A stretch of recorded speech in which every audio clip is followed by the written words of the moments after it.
Hello friends, આજે આપણે ઊંઘના જે વિવિધ પ્રકારો જોઈએ છે સાત, એમાંના બીજા ભાગની વાત કરીશું. બીજો એનો જે પ્રકાર છે એ છે મનઃ શરીર શ્રમ સંભવા.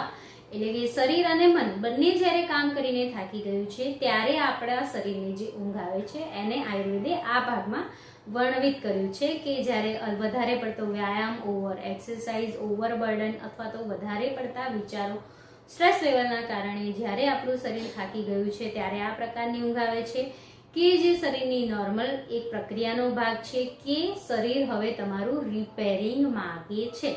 માટે જ્યારે પણ આવી ઊંઘ આવે કે કામ કરતા થાકી ગયા છો અને તમને ઊંઘ આવે છે ત્યારે સૂઈ જવું જોઈએ. હું આટલું કામ પતાવીને પછી ઊંઘીશ એમ કરીને જો તમે ઊંઘને અવગણો છો તો એ ઊંઘ પણ તમારા શરીરમાં જુદા જુદા રોગ કરી શકે છે. માટે સારું સ્વાસ્થ્ય જાળવવા, સારી હેલ્થ જાળવવા સમયાંતરે ઊંઘી જવું જોઈએ.